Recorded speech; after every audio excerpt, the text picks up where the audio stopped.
בסדר! מה אמרת, שבא לך ממש סלע? אין כמו חומוס. גאות עליו, זה חומוס.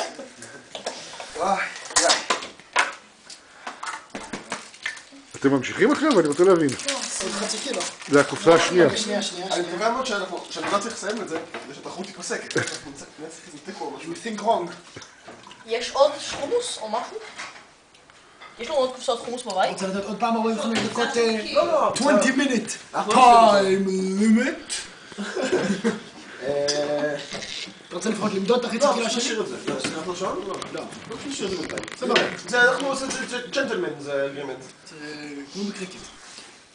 אתה יודע שזה פחות מפורסם, כן, אבל בבריטניה היו שני ספורטים של ג'נטלמן. שנייה, לפרוטוקול ב7 דקות ו10 שניות אנחנו מתחילים לאכול את החצי קילו השני. גו. בבריטניה אז קריקט זה לא היה הספורט היחיד של הג'נטלמנים, גם היה אכילת חומוס, למעשה. היה כמו פולו. אגב, תביא ביס. לא, אסור? אני רוצה, רק אחד. איך? אתה יודע למה אבל קריקט זה... יכול להיות שיש כל אחד. זה קטע מעניין. לא, למה? כמו שבבייסבול משחקים עד 3 אאוטס, נו. אז בקריקט משחקים עד 10 אאוטס. בסדר? ואתה יכול... חומוס הזה, מה זה לא עכשיו, נניח ואתה בבוטום... לא, איך הוא? זה אותו חברה? כי הוא לייט, כי זה מה שמתחילו. אוי, לייט, מה אנחנו? כוסיות. טוב, נו. אז גם אף אחד לא אז אם אתה נגיד בטופ מדעיני, כאילו אתה הראשון, וזה כאילו האינינג האחרון, אתה מוביל באיזה 90 נקודות, כאילו אגב, בנקודות, אז יש לך... less conversation, more digestion. more חומוס איטינג.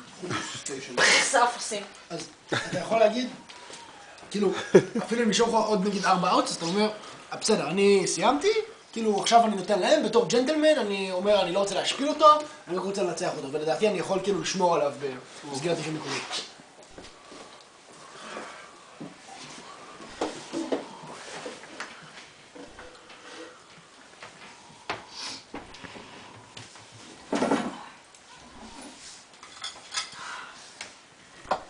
הם כבר הגיעו לשם, אופן?